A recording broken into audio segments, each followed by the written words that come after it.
Hello student, welcome to my channel basic study note. This is Sandhya Saini. Student, आज हमारा एक नया टॉपिक स्टार्ट होने जा रहा है, चैप्टर 5, जिसमें मूल पत्र और लेखांकन समीकरण दे रखा है। तो यहाँ पर source document and accounting equation है।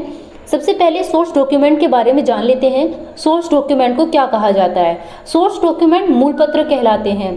ठीक है, इसके बारे में जो सोर्स डॉक्यूमेंट है वो क्या है? बहुधा यह देखा गया है कि जब कोई वस्तु बाजार में क्रय की जाती है तो विक्रेता वस्तु के साथ ही एक रसीद भी देता है, जिस पर वस्तु का विवरण, दर और कुल मूल्य आदि लिखा होता है। इसका मतलब है बाजार से जो भी वस्तु हम क्रय करते हैं, यानी कि जो खरीदते हैं, उस पर वस्तु का पूरा विवरण लिखा जाता है। आपने देखा होगा कभी कभी मार्केट में हम कोई चीज़ खरीदने जा रहे हैं, ठीक है, उस चीज़ के ऊपर हमारा कुछ ना कुछ लिखा रहता है। जो बाहर वाला कवर होता है उस पर रेट भी लिखा रहता है, कुल मूल्य लिखा रहता है, डेट लिखा रहता है, कौन से सन में बनी है और कहाँ तक चली है, एक्सपायर डेट तक की यहाँ तक सब लिखे रहता है। तो यहाँ पर वस्तु का विवरण, दर, कुल मूल्य आदि लिखा रहता है। प्रत्येक व्यवसाय के लिए ये महत्वपूर्ण प्रपत्र होता है, क्योंकि इसके द्वारा की गई लेखांकन प्रविष्टियां की सत्यता का यही एक प्रमाण होता है। ठीक है, यानी कि जो भी आप खरीद रहे हो या फिर जो भी मूल पत्र है, सोर्स डॉक्यूमेंट है, आप जान सकते हो, तो वो क्या है हमारा, उसके बाहर जो लिखी लेखांकन होता है, यानी जो भी कुछ लिखा होता है वो ही हमारा क्या होता है, एक प्रमाण होता है, उसी को हम मान सकते हैं। लेखांकन की पुस्तकों में जिन लिखित और मौलिक प्रपत्रों के आधार पर लेखे किए जाते हैं उन्हें मूल पत्र या प्रमाणक कहते हैं। जैसे जब नगद माल क्रय किया जाता है तब कैश मेमो मिलता है। यह कैश मेमो उस नगद मूल्य प्रपत्र होता है। ठीक है, अब ये कैश मेमो होता क्या है स्टूडेंट, ये जान लेते हैं। कैश मेमो एक ऐसी चीज़ होती है कि जब क्रय या विक्रय का कोई नगद सौदा किया जाता है, किसके बारे में? कैश मेमो के बारे में। जब क्रय और विक्रय का कोई नगद सौदा किया जाता है तब विक्रेता द्वारा क्रेता को माल का हस्तांतरण के अधिकार के रूप में एक लिखित पत्र दिया जाता है, उसे कहा जाता है कैश मेमो। अब आप कैश मेमो के बारे में भी जान गए हैं, चलिए इसके बारे में थोड़ा सा और जान लेते हैं। नगद सौदों का रोकड़ पुस्तक में लिखने का आधार ये होता है। इसमें वस्तु का नाम, मात्रा, दर, विक्रेता का नाम यानी कि जो बेचता है और पता आदि लिखा जाता है, उसे हम बोल सकते हैं कैश मेमो। तो स्टूडेंट, ये तो आपने जान लिया कि सोर्स डॉक्यूमेंट होते क्या हैं। ठीक है, अब जानते हैं लेखांकन समीकरण क्या होता है, यानी कि अकाउंटिंग इक्वेशंस क्या होते हैं। अकाउंटिंग इक्वेशन यानी कि लेखांकन समीकरण, ठीक है, समस्त व्यावसायिक सौदे लेखा पुस्तकों में लेखांकन समीकरण के आधार पर किए जाते हैं। यानी कि जितना भी हम सौदा खरीदते हैं, बेचते हैं, उन सब को क्या होता है, हम एक लेखांकन समीकरण के आधार पर करते हैं। और प्रत्येक लेन देन के दो पक्ष होते हैं, नाम पक्ष और जमा पक्ष। लेखांकन समीकरण एक ऐसा विवरण होता है जो इन पक्षों को बराबर दर्शाता है। किसी व्यवसाय की संपत्ति हमेशा बराबर होती है उस व्यवसाय के कुल दायित्व और पूंजी के, अन्य शब्दों में व्यवसाय की संपत्ति बराबर होती है उसकी देनदारियों को। इस प्रकार हम कह सकते हैं कि जब इन संबंधों को समीकरण के रूप में प्रस्तुत किया जाता है तो उसे लेखांकन समीकरण कहते हैं। स्टूडेंट, इसी से रिलेटेड मैं आपको बताऊंगी कि लेखांकन समीकरण किस तरीके से बनता है, लेकिन उससे पहले आप जान लें कि हम संपत्तियां और यहाँ पर हमारी जो कुल लेनदारियां हैं और देनदारी है उसे हम किस तरीके से लेखा जोखा करते हैं। तो स्टूडेंट, जैसे कि हमारा यहाँ पर संपत्ति है, प्रत्येक संपत्ति हमारी कुल देनदारी और संपत्तियों पर निकाली जाती है। तो जो संपत्ति है वो कुल देनदारी यानी कि इक्विटीज से होती है। तो संपत्ति यानी संपत्तियों को निकालने के लिए पूंजी प्लस दायित्व, एक्सटर्नल लायबिलिटीज हमें यहाँ पर शो की जाती है, यानी कि दिखाई जाती है। जैसे कि आप सभी यहाँ पर देख रहे होंगे कि यहाँ पर जो संपत्तियाँ दे रखी हैं, संपत्ति हमारी होती है रोकड़, विविध देनदार, फर्नीचर। जो हमारे दायित्व हैं वो कौन कौन से होते हैं? विविध लेनदार, ऋण, बैंक। जो हमारा है बैंक हमारी संपत्ति में आता है। अंतिम रहतिया भी हमारी संपत्ति होती है। यंत्र व संयंत्र भी हमारा संपत्ति में आता है। लेकिन जो देय विपत्र है वो हमारा दायित्व होता है। आदत व्यय भी हमारा दायित्व होता है प्राप्य विपत्र हमारी संपत्तियां होती हैं, फुटकर औजार संपत्तियां होती हैं, भूमि एवं भवन भी हमारी संपत्तियां होती हैं, बैंक विपत्र भी हमारा क्या होता है, दायित्व होता है। बैंक विपत्र हमारा क्या होगा, दायित्व होगा। और ठीक ऐसे ही अनुपार्जित आय भी हमारा दायित्व होगा। तो जैसे कि आपने ये चीज समझी कि जो लेखांकन समीकरण है वो अगर हम संपत्तियों पर दर्शाएं तो किस तरीके से दर्शाया जाता है। ठीक इसी तरीके से यहाँ पर दे रखा है लेखांकन समीकरण के अन्य रूप निम्न प्रकार हैं। अब निम्न प्रकार किस तरीके से हैं ये देख लीजिए। यानी कि अभी मैंने इससे पहले बताया था कि जो एक्सटर्नल लायबिलिटीज होती हैं, बाह्य दायित्व होता है, उसके लिए हमें किस चीज़ की जरूरत होती है, संपत्तियों की और पूंजी की। संपत्तियों में से पूंजी को घटा करके हमारा एक्सटर्नल लायबिलिटीज निकाला जाता है।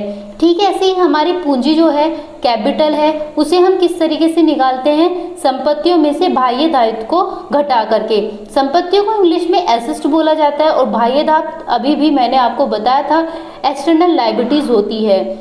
ऐसे ही हमें क्या करना है, जो हमारी संपत्तियां हैं उसमें से हमें क्या चीज़ लेस करनी है, पूंजी को जोड़ करके बाह्य दायित्व में से यानी कि संपत्ति को लेस कर देना है। उसके बाद हमारी जो डिजिट आएगी वो हमारी शून्य आएगी। अब शून्य क्यों आएगी ये भी ध्यान रखिए। जितनी भी हमारी संपत्तियां होती हैं और पूंजी व बाह्य दायित्व होते हैं वो दोनों इक्वल होते हैं, और जब इक्वल होते हैं और दोनों की मल्टीप्लाई यानी कि दोनों को लेस करके देखें तो हमारा शून्य ही कहा जाता है। ठीक है स्टूडेंट, तो इसी तरीके से लेखांकन समीकरण एक अकाउंटिंग इक्वेशन बनाना सीखेंगे हम बिल्कुल ऐसे ही। जैसे कि स्टूडेंट मैंने कहा था कि लेखांकन समीकरण पर सौदों का प्रभाव किस तरीके से किया जाता है, यानी कि effect of transactions of accounting equations हम किस तरीके से निकाल सकते हैं। ठीक है, तो यहाँ पर आप एक एग्जांपल देख रहे होंगे जो हमने यहाँ पर दे रखा है। क्वेश्चन नंबर 1 पर है, राम ने व्यापार प्रारंभ किया, यानी कि राम ने कोई बिजनेस स्टार्ट करा है, वो किसके जरिए किया है, कैश के जरिए किया है। वो कितना दे रखा है, 50,000। तो इसी तरीके से जो हमारा 50,000 यहाँ पर दे रखा है, सबसे पहले हम इसकी इक्वेशन को जान लेते हैं किस तरीके से हम इसका सॉल्यूशन करेंगे। तो फर्स्ट है हमारा यहाँ पर, राम ने जब 50,000 रुपये का व्यापार आरंभ करा, यानी अपने व्यापार में 50,000 रुपये लगाए। ठीक इसी तरीके से इसमें सौदे के परिणाम स्वरूप व्यापार में 50,000 रोकड़ आएंगी। ठीक है, जैसे ही व्यापार प्रारंभ करेंगे उसी तरीके से हमारी रोकड़ भी आएंगी 50,000, जो व्यापार की संपत्ति कहलाएगी। तथा दूसरी ओर फर्म के स्वामी जो होंगे वो 50,000 रुपये पूंजी के रूप में देने होंगे। यानी कि जो फर्म है, फर्म के स्वामी है, अपना व्यापार आरंभ कर रहा है तो उसे 50,000 रुपये देने होंगे, तभी वो व्यापार आरंभ कर सकता है। ठीक है, इस लेन देन का लेखा समीकरण के रूप में निम्न प्रकार लिखा जाता है। सबसे पहले हमारा क्या दे रखा है स्टूडेंट, ये जान लें। अगर हमारी कोई संपत्ति है तो उसे हमें किस तरीके से निकालनी होगी। दायित्व में कैपिटल को प्लस करेंगे। जैसे कि मैंने अभी आपको बताया था, सिंपल एंट्री में हम क्या करते हैं, अगर ये बनाएंगे, राम ने व्यापार प्रारंभ किया, यहाँ पर दे रखा है तो कैश टू कैपिटल बनाते हैं। चलिए, अब कैश टू कैपिटल तो आप जान लेंगे, कैश हमारी क्या होती है, संपत्ति होती है, इसलिए जहाँ पर संपत्ति है उसके नीचे तो हम कैश लिख देंगे और ठीक उसकी अमाउंट भी लिख देंगे। अब कैश टू कैपिटल, और जो कैपिटल होती है वो हमारी लायबिलिटीज होती है, तो एक साइड एसेट हो जाएगी और दूसरी साइड लायबिलिटीज की अमाउंट आएगी। ठीक है स्टूडेंट, इतना आप सभी जान ही गए होंगे। यहाँ पर तो कैपिटल के नीचे हमने कैपिटल की अमाउंट लिख दी। तो ये है, इस तरीके से हमें कैपिटल यानी कि जो अकाउंटिंग इक्वेशन निकालते हैं हम वो इस तरीके से शो करके दिखाते हैं। एक तरफ एसेट्स लिख लेते हैं और दूसरी तरफ हम लायबिलिटीज लिख लेते हैं, और जो भी हमारी अमाउंट आती है वो हम दोनों तरफ शो करके दिखाते हैं। ठीक है स्टूडेंट, चलिए अब नेक्स्ट देख लेते हैं। उसने उधार माल खरीदा। तो स्टूडेंट जब उधार माल खरीदते हैं, कितने रुपए में खरीदा है, 5,000 रुपये में खरीदा है। तो इसकी एंट्री यानी कि इसका कैलकुलेशन, अकाउंटिंग इक्वेशंस हम किस तरीके से करेंगे ये समझेंगे। जैसा कि मैं यहाँ पर आपको दिखा रही हूँ, राम ने 5,000 रुपये का उधार माल खरीदा है। मैंने आपको बताया था 5,000 रुपये का माल खरीदा है, तो ये किस तरीके से शो करेंगे।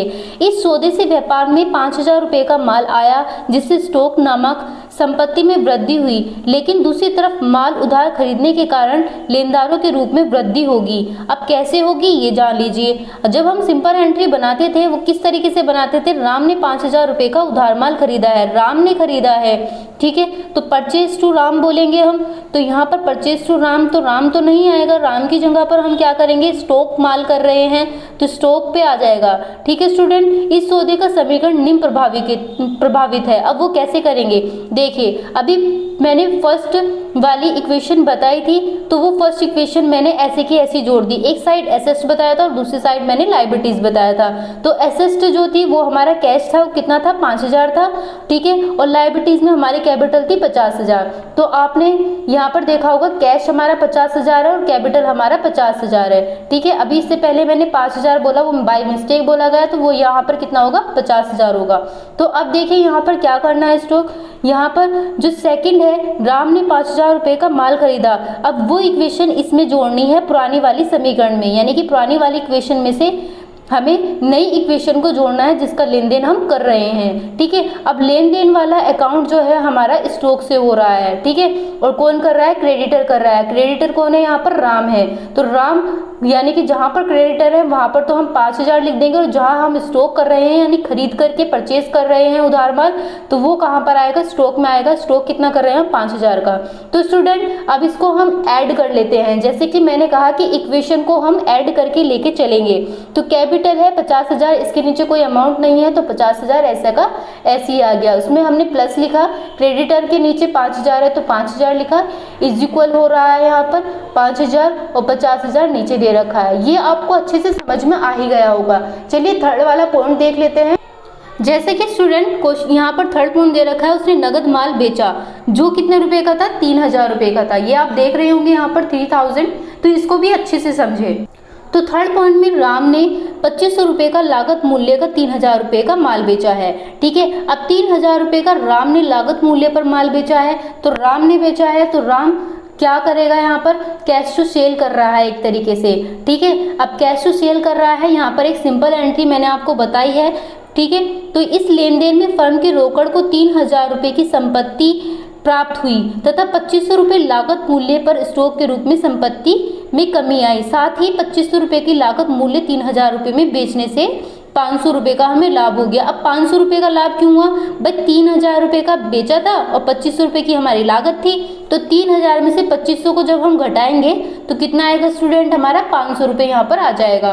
तो इतना आपको समझ में आ गया। तो पुरानी समीकरण थी, पुरानी समीकरण क्या थी हमारी, 50,000, 5,000, 5,000 और 50,000। तो हमने बिल्कुल पुरानी वाली समीकरण ऐसी की ऐसी लिख दी।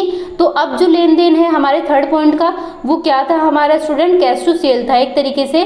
तो 3,000 रुपये का हमारा कैश था, ठीक है, जिसमें हमने स्टॉक करा था कितने रुपए का, 2,500 रुपये का स्टॉक करा था। तो 3,000 में से 2,500 जब हम घटाएंगे तो कितने बचेंगे स्टूडेंट, हमारे पास 500 रुपये कैपिटल, यानी कि हमारे पास पूंजी 500 रुपये की बचेगी। अब स्टूडेंट हम इसको जोड़ लेते हैं, 50,000 में 500 प्लस करेंगे तो 50,500 आ जाएंगे। क्रेडिटर का 5,000 ऐसे का ऐसे ही आना है। तो 5,000 में से 2,500 को क्या करेंगे स्टूडेंट, यहाँ पे देखिए प्लस माइनस माइनस होता है, ठीक है। फिर हम इसमें से घटा देंगे, 5,000 में से 2,500 को घटाएंगे तो कितना आएगा स्टूडेंट, 2,500 आएगा। अब यहाँ पे देखिए यहाँ पर प्लस लिखा हुआ है, तो 50,000 में 3,000 प्लस कर देंगे तो 53,000 आ जाएगा, ठीक है स्टूडेंट। इतना आपको समझ में आया। ऐसे ही हम देखेंगे फोर्थ वाला पॉइंट, यानी कि 1,500 रुपये का फर्नीचर नगद क्रय किया। स्टूडेंट जब हम नगद क्रय कर रहे हैं तो किस तरीके से करेंगे, फर्नीचर टू कैश करेंगे एक तरीके से। अब फर्नीचर कर रहे हैं कैश, सिंपल सी बात है, तो इसका लेन देन हम किस तरीके से करेंगे ये देखिए। इस लेन देन में जहाँ एक और व्यापार में फर्नीचर आएगा और संपत्ति में वृद्धि करेगा, वहीं दूसरी ओर क्या कर सकता है, वो रोकड़ भुगतान के रूप में जाएगी और संपत्ति में कमी आ जाएगी। अब कैसे आएगी कमी ये देख लीजिए। पुराना समीकरण है स्टूडेंट, जैसे कि मैंने बताया था आपको 53,000, 2,500, 5,000 और 50,500। तो बिल्कुल ऐसी पुराना समीकरण हमने ऐसे लिख दिया, इसके नीचे आपको दिखाई दे रहा होगा। इसमें नया टॉपिक आया है फर्नीचर, तो फर्नीचर हम इस तरीके से ऐड कर देंगे। फर्नीचर हमारी क्या होती है, संपत्ति होती है। तो जैसे कि मैंने कहा था इस साइड हमारी संपत्ति होती है, ठीक है, इक्वल से इस साइड हमारी संपत्ति होती है और बराबर के इस साइड हमारी लायबिलिटीज होती है, ठीक है। तो यह हमारा फर्नीचर कितने का था, 1,500 रुपये का था, 1,500 रुपये फर्नीचर के नीचे लिख दिए, ठीक है स्टूडेंट। और इसी तरीके से फर्नीचर टू कैश हम जैसे कि सिंपल एंट्री बनाते हैं, फर्नीचर टू कैश, तो कैश हमारा क्या आ जाएगा, कैश में 1,500 रुपये लेस हो जाएंगे। क्यों, क्योंकि हमने कैश में से 1,500 रुपये लिए और उसका हमने क्या कर लिया, फर्नीचर खरीद लिया है, वो भी नगद, ठीक है स्टूडेंट। अब चलिए इसका भी ऐड करके देख लेते हैं। 50,500 ऐसे के ऐसे आएगा, इसके नीचे कुछ नहीं लिखा है तो ये भी 5,000 ऐसे के ऐसे ही बराबर का बराबर हो जाएगा। फर्नीचर के 1500 रुपये थे, ऐसी के लिए ऐसे लिख दिए हमने। 2500 रुपये हमारे यहाँ पर दे रखे थे, हमने वो भी ऐसे लिख दिए। फिर प्लस हमारा यहाँ पर दे रखा है, लेकिन 53,000 में से हमें क्या करना है, 1500 लेस करना है। तो क्या आ जाएगा स्टूडेंट हमारा 51,500। तो ये आपको समझ में आ ही गया होगा। चलिए 5th पॉइंट एक बार और देख लेते हैं। 5th पॉइंट हमारा लास्ट पॉइंट होगा इस वाले एग्जाम्पल के लिए, क्योंकि इक्वेशन आपको समझ में आ ही गई होगी किस तरीके से है। लास्ट इक्वेशन है ये वाली, समझ लीजिए। 5th वाली पॉइंट में यहाँ पर दे रखा है 400 रुपये का लागत मूल्य, यानी कि माल राकेश को 500 रुपये में बेचा। अब 400 रुपये का लागत मूल्य का माल जो है वो राकेश को 500 रुपये में बेच दिया गया। माल का उधार विक्रय होने के कारण देनदारों के रूप में संपत्ति 500 रुपये की वृद्धि हुई। ठीक है, अब भाई 500 रुपये का बेचा है, सिंपल सी बात है, और लागत मूल्य कितनी थी, 400 रुपये की थी। तो हमें प्रॉफिट दिखाई दे रहा है, क्यों, जो हमारी लागत थी वो यहाँ पर 400 थी और बेच कितने में दिया हमने, 500 रुपये में बेच दिया है सामान। तो हमें 100 रुपये का क्या हो गया, प्रॉफिट हो गया, लाभ हो गया। 500 में से 400 को जब हम घटाएंगे तो स्टूडेंट हमारा 100 रुपये का यहाँ पे लाभ आ जाएगा। चलिए अब जो पुराना समीकरण है, जैसे कि मैंने कहा था, पुराना समीकरण हम साथ में लेकर चलेंगे।